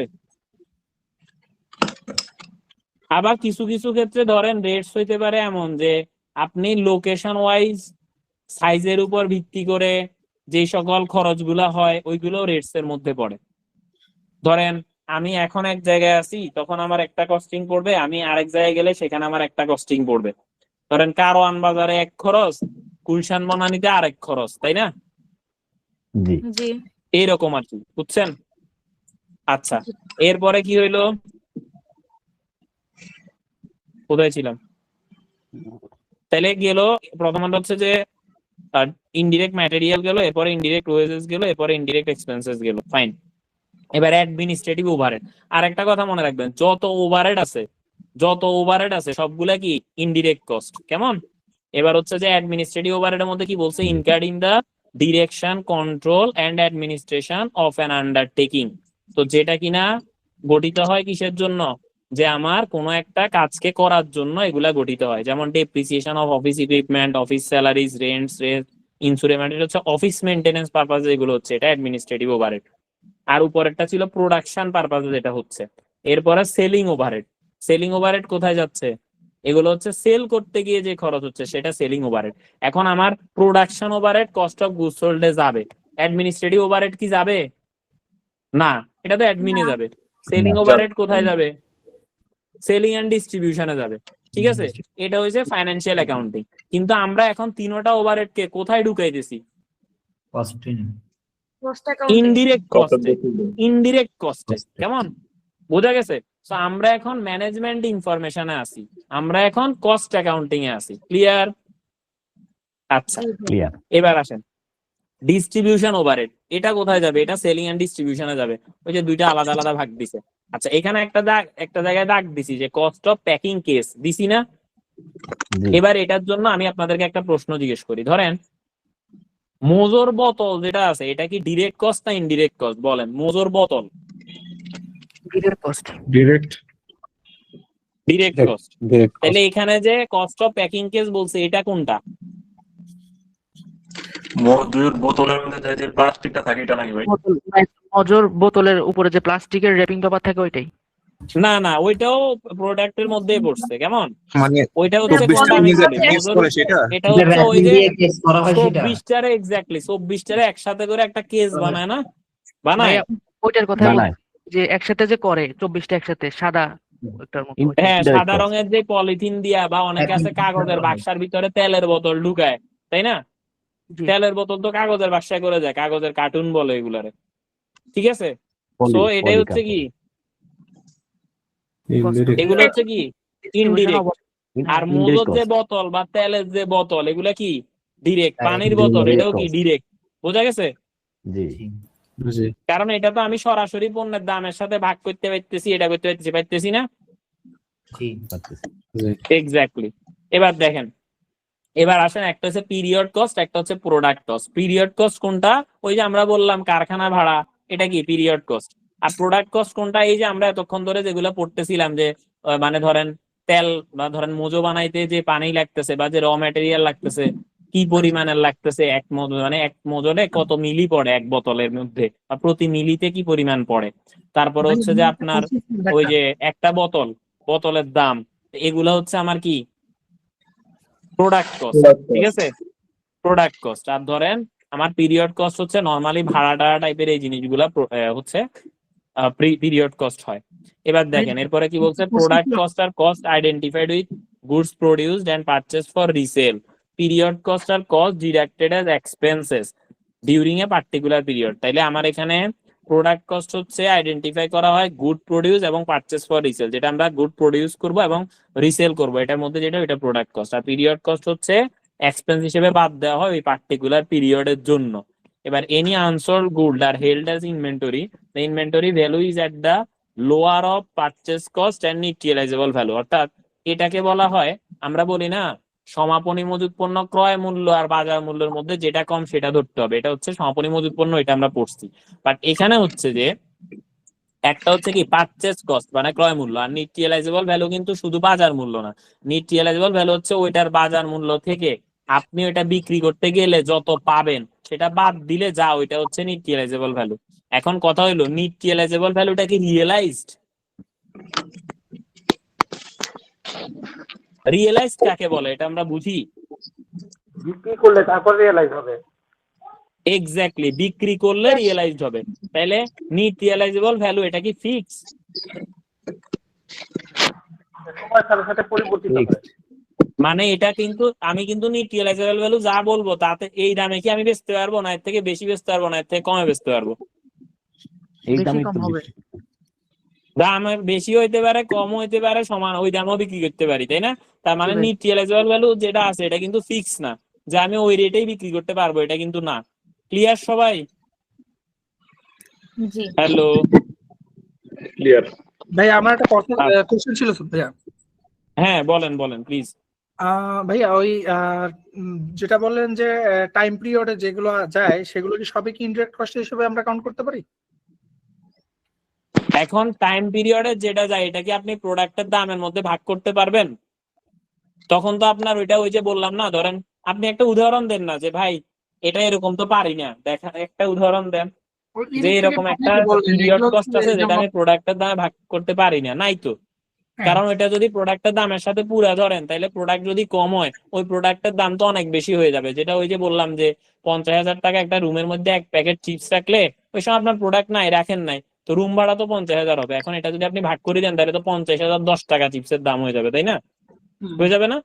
তার মানে আমরা ধরেই নিতে পারতেছি যে আপনার হচ্ছে টাইম পিরিয়ডের যতগুলো যাবে আমরা যেগুলো বুঝবো যে এগুলো টাইম পিরিয়ডের ওগুলো সব ইনডিরেক্ট কস্ট। এক্স্যাক্টলি, এটা ইনডিরেক্ট কস্টে ধরবে না। আচ্ছা আচ্ছা, ওইটা তো ডিরেক্টলি অ্যালোকেট করা যাচ্ছে না। ঠিক আছে ক্লিয়ার? ভাইয়া, ঠিক আছে, হ্যাঁ আচ্ছা, ক্লিয়ার। এবার আসেন নিট রিয়েলাইজেবল বলে আর কস্ট এটার মধ্যে লোয়ার মানে কি। ধরেন একটা উদাহরণ দিচ্ছি, মন দিয়ে শুনেন এবং উত্তর দিবেন। ধরেন একটা প্রোডাক্ট আমি 10 টাকা দিয়ে কিনছি। এখন নিট রিয়েলাইজেবল ভ্যালু কাকে বলে এটা একটু বলে দিই। নিট রিয়েলাইজেবল ভ্যালু হচ্ছে ওই প্রোডাক্টটা বিক্রি করতে গেলে যা পাবো, এটা এখনো পাই নাই, যা পাবো বলে মনে হয় তার থেকে বিক্রি করতে গেলে যত টাকা আমার খরচ হইতে পারে ওইটা বাদ দিলে যা হবে ওইটা হচ্ছে নিট রিয়েলাইজেবল ভ্যালু। তাহলে এখন ধরেন কস্ট হচ্ছে এটা, আর আমি ওই প্রোডাক্ট বিক্রি করলে আমি পাবো হচ্ছে ধরেন 12 টাকা, আর যে ব্যক্তি এটা বিক্রি করে দিবে আমি তাকে দিব 3 টাকা ধরেন। এখন আমি যদি বলি আমার ইনভেন্টরির ভ্যালু কত, এটার উত্তর কত হবে? 9 টাকা। 9 টাকা, তাই না? জি বুঝছেন তো কেমনে 9 টাকা হয়েছে? এখানে 12 থেকে 3 বার দিছি আর 9 হয়েছে, বলছে এই দুইটার মধ্যে যেটা কম, তো কম কোনটা? 9 টাকা, তাই না? 9 টাকা। ক্লিয়ার? আচ্ছা, এবার আমি যদি আরেকটা প্রশ্ন, ঠিক এই প্রশ্নের মধ্যে আমি যদি বলি যে যে ব্যক্তি এটা বিক্রি করে দিবে তাকে আমি 1 টাকা কমিশন দিব, তাইলে আমি যদি বলি যে এটার ইনভেন্টরি ভ্যালু কত, এটার উত্তর কত হবে? 10 টাকা। 10 টাকা। কারণ তখন এখানে হয়ে যাবে নিট রিয়েলাইজেবল ভ্যালু 11 টাকা আর 10 টাকা, তো দুইটার মধ্যে যেটা কম, তাহলে 10 টাকা হচ্ছে ইনভেন্টরির ভ্যালু। ক্লিয়ার? আর এটা আমি যেই জিনিসের উপর ভিত্তি করে করলাম সেটাকে বলা হয় কনজারভেটিজম কনসেপ্ট, বাংলায় বলে রক্ষণশীলতা নীতি। কি বলে? রক্ষণশীলতা নীতি। রক্ষণশীলতা নীতি বলে। আর অ্যাকাউন্টিং এর ভাষায় এটাকে বলে কনজারভেটিজম কনসেপ্ট। ক্লিয়ার সবাই? জি। আচ্ছা, ফাইন, গুড। এবার আসেন, কি হইলো, কিছু বলবেন? ওই 1 আচ্ছা, টাকা কি গেইন, কি জানি গেইন বলে ভাই একটা, ওই 1 টাকাকে কোনটাকে? না না, এই যে এখানে তো গেইন হয় নাই, কই এখানে কি গেইন হয়েছে? এটা তো খরচ। এটা হচ্ছে, আর এমনি ধরেন আমি বলছি যে নিট রিয়েলাইজেবল ভ্যালুটা রিয়েলাইজড না, বিক্রি করলে রিয়েলাইজড হবে, এটা বলছি। কেমন? রিয়েলাইজড আর রিয়েলাইজেবল দুইটার মধ্যে পার্থক্য আছে, ঠিক আছে? আচ্ছা, এরপরে আসেন, আজকে মনে হয় পরবর্তী ক্লাস হয়তোবা নাও নিতে পারি, আই ডোন্ট নো, কারণ একটু পরে পিএল এর একটা ক্লাস নিতে হবে। সো এরপরে যদি এটা শর্টকাট, কারণ কালকে আইটি গভর্নেন্স পরীক্ষা, তো যারা আইটি গভর্নেন্স পড়তেছে তাদের একটা ক্লাস নিতে হবে, একটা shortcut. Oh by the way, আরো একটা কথা আপনাদেরকে মজার কথা বলি, আমাদের এখানে লাস্ট ক্লাসে একটা 30 মিনিটের সেশন হবে, লাস্ট ক্লাস। ওই ক্লাসে আপনাকে ধরেন পুরা সিলেবাসে যা আমি পড়ায়া শেষ করতে পারবো না, মানে পারবো না, মানে পুরা সিলেবাস এভাবে ভাঙি ভাঙি পড়াইলে সেটা যতটা না ক্যাপচার করে তার থেকে শুধুমাত্র ওই লাস্ট ক্লাসটা 60% আপনার পাশের জন্য উপযোগী। 60%, মানে এত ভাঙি দেওয়ার পরেও আপনি দেখেন, আমি বলতেছি লাস্ট ক্লাসের এত পাওয়ার। এবং ওই লাস্ট ক্লাসটা কাদের জন্য? ধরেন কেউ কিচ্ছু পড়ে নাই, পরীক্ষা পর্যন্ত আমার এখানে ভর্তি হয়েছে, টাকা পয়সা দিছে, কিন্তু সে পড়ালেখা করে নাই, তো আমি তারে শুধু লাস্ট ক্লাসের ভিত্তিতেই পরীক্ষা হলে পাঠাইতে পারি এবং সে পাস করতে পারে। বুঝতে পারছেন? তাহলে লাস্ট ক্লাসের কি জোর আছে। তো এটার জন্য হচ্ছে যে এটা শুধুমাত্র এমসিকিউ আলাদের জন্য প্রযোজ্য, এটাও যা বলে দিলাম। তো এই কারণে হচ্ছে আপনারা তো এখানে পুরা কোর্স এভাবে করে ভেঙে চুরে পাচ্ছেনই, সেই সাথে লাস্ট ক্লাসে আরো কিছু জিনিসপত্র পাচ্ছেন যেটা এর আগে কেউ কখনো এবং ইন দা ওয়ার্ল্ড কেউ আপনাকে দিতে পারবে না। একমাত্র যদি কেউ পারে সেটা আইদার আমি অথবা আমার কোনো স্টুডেন্ট, মানে যে এখানে পড়ে গেছে সে পড়াচ্ছে, যদি এরকম কিছু হয়। Otherwise none can provide you this type of information, ঠিক আছে? আচ্ছা, কারণ এটা actually created by Nobel Shah. আচ্ছা দেখেন, okay, now consider manufacturing firm in which direct material are transformed into sellable goods with the help of direct labor and factory overhead. তাহলে এই ক্ষেত্রে ডিরেক্ট ম্যাটেরিয়ালটা হচ্ছে যে আমার ম্যানুফ্যাকচারিং, মানে আমরা যদি ম্যানুফ্যাকচারিং গুডস এর কথা চিন্তা করি, যে সকল ফার্ম ম্যানুফ্যাকচার করে আর কি, যে সকল কোম্পানিগুলা ম্যানুফ্যাকচার করে, তো সেখানে হচ্ছে যে কিছু সি লেভেল গুডস থাকে, যেটা কিনা হচ্ছে আপনার C level goods with the help of direct labor and factory overhead এর মাধ্যমে করা হয়। C level goods, all this cost, even the factory overhead আর product cost, because they are allocated to the value of inventory. কিছু কিছু ক্ষেত্রে কিছু কিছু খরচ আছে যেগুলা ভ্যালু অফ ইনভেন্টরিতে দেখানো হয় until the goods of sold, যেটা গুডস সোল্ড এর জন্য। তো এটা আমরা যখন, এখানে কিছু কাহিনী আছে absorption costing, marginal costing related, তো এই কারণে বলা হয়েছে যে আমরা 4টা 3 তে দেখবো। সো 3 তে গেলে এটা নিয়ে বিশদ আলোচনা আপনাদের সাথে করব, ঠিক আছে। এবার